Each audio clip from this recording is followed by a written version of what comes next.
Out here in Ohio country. I love it, baby. I love riding my CBR 1000 double. Absolutely fantastic bike. And you know what?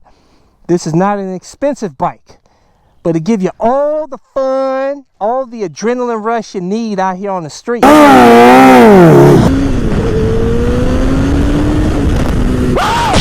For less than $10,000. You know what, in my opinion, I think it's absolutely stupid. It makes zero sense to spend $20,000+ on a motorcycle. And I'm going to tell you all about it in this video while we take this CBR out here on the streets and have some fun. Let's go for a ride.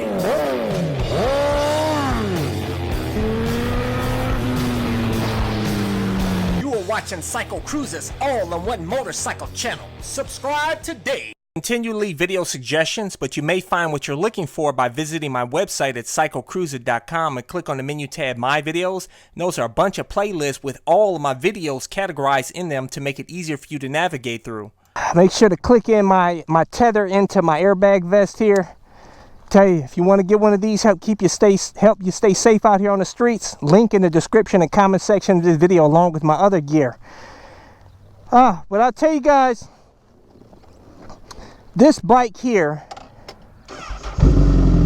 I only paid, what I paid? I paid $9,000 for this leftover new, man. And I'll tell you, I have never paid more than $15,000. Oh yeah! Woo! I missed that inline four sound, baby. Woo! Feels good out here. But I tell you, I never spent more than $15,000 on a motorcycle, and I think it's absolutely ridiculous to spend $20,000+. It makes no sense, man. Now I know some of you guys are gonna be like, CycleCruza, come on, dude. You know what I'm saying? What about the Ducati V4? This $20,000, that's a really cool bike. Or the new BMW S1000RR M version 2020 is freaking $21,000+. And you see some of these motovloggers buying it. The main reason why a lot of these, some of these motovloggers are buying it is because they want to increase views on the channel. They want to bring more eyeballs because these bikes attract attention. I have to say that most of these motovloggers out here truly do not have the skill to get everything out of those liter bikes, man. If anything, they should be on 600s if they go to the track. I have a cousin that's been going up through the racing or rankings for the last probably like 5 years. He started with the 250 class. He's still in the 600 class. He's in his, like, I think he's been doing it for at least about 5 years now, man. And I won a race not too long ago. I don't even think he's even ridden a liter bike yet, man. Honestly, the main reason why I got a liter bike here is because they said this CBR was beautiful for the streets. It makes a fantastic road bike, and it does.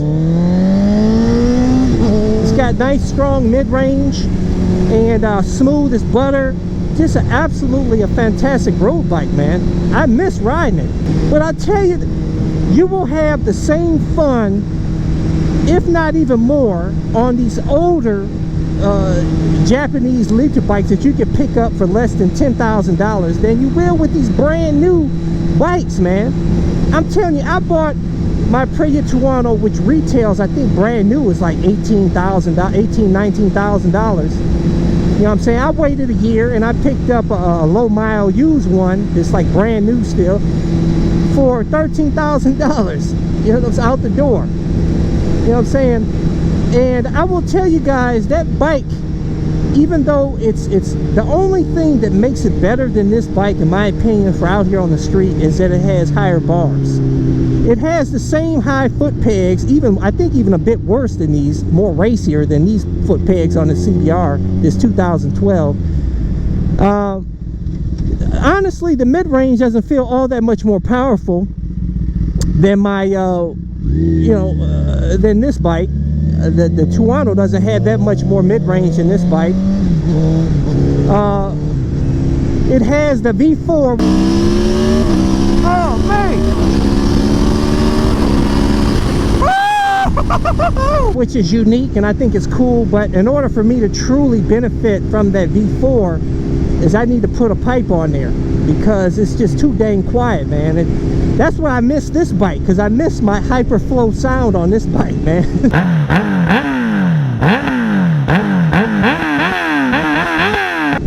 I gotta have sounds on the bike, but then you gotta pay with these new bikes. You gotta pay more money because you have to get a race ECU, you know, with that bike, and then the exhaust is more expensive. As where these older bikes, you can just slap on a $300, $200-300 slip-on the bike just for the sound that you want to hear, and you're good. You know, the new bikes, you got to spend over $1,000+ to get some sounds out of the bike, man. You know,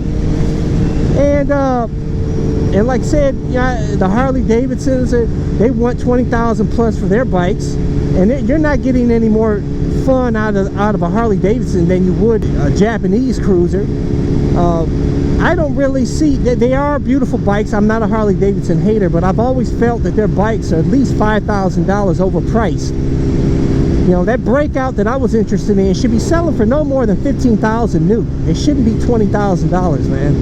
It's too much. You know what I'm saying? The bikes are heavier, they're less horsepower. Now, they have improved the torque on the new Milwaukee engines and reliability on them from what I hear, but still, to me, it ain't worth $20,000 for a bike.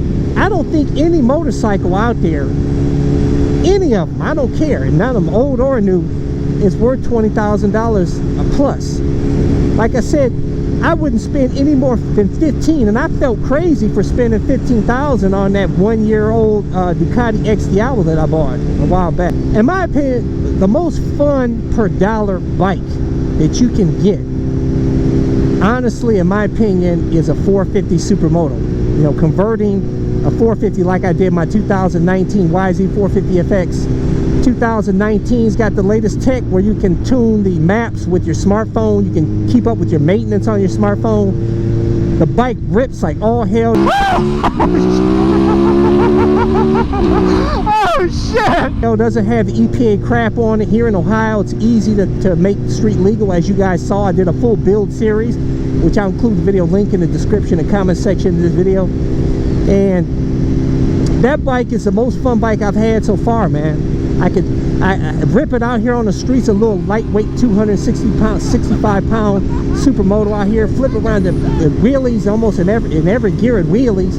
I can take it off road, I can drop it, pick it up, and I don't have to worry about replacing expensive parts or anything.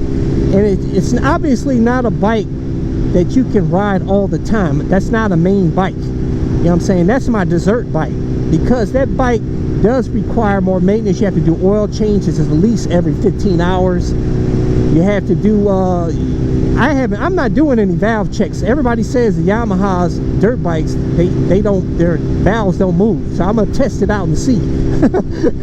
I'm gonna wait till about 150 hours before I do a top end. We'll check the valves and we'll see if they're inspected or not, and see if it holds true. And but all I'm doing is oil changes and clean the air filter every now and then. That's it on that bike. And we'll see how it runs, you know, see how it lasts. But there's so many cool bikes for less than $10,000. You got the Yamaha MT-09.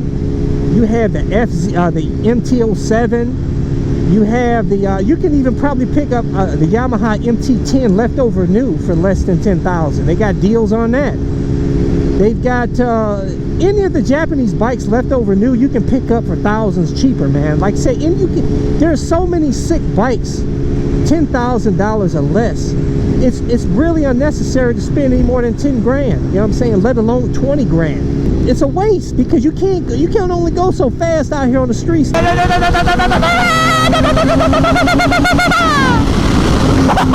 This bike, which some of you guys say is one of the slower liter bikes out here, this thing's got 155 horsepower. And that's too much power for the streets out here, man. If you don't do track, it's really, honestly, all you need to get a YZ450FX Supermoto, baby. That's what I'm telling you. that's the bike you want, man. I'm telling you, forget these liter bikes out here. Get you a Supermoto, baby. But hey guys, share your opinion in the comments below and let's talk about it. That's why I do these videos, to incite community discussion. Is there any motorcycle out there that's really worth $20,000 plus? That's gonna be, where you're gonna have more fun than on one of these cool bikes for $10,000 or less? Leave a comment, let's talk about it. But anyways, for those of you guys who want to get my gear like this airbag vest keeping me safe, my carbon fiber helmet that's lightweight with mirror shield, my leather jackets, leather pants, camel pants, gloves, cameras, all my stuff, I always include links in the description and comment section of my videos, or go to my website at CycleCruza.com and click on the menu tab My Gear. Hit thumbs up, check out my playlist for new riders and popular videos. Don't forget to comment and subscribe, and check out my other channel, Bug Out Moto, where I customize a van for my motorcycle so I can live in my van with my motorcycle and travel across the country anywhere. Subscribe to my YouTube channel, Bug Out Moto.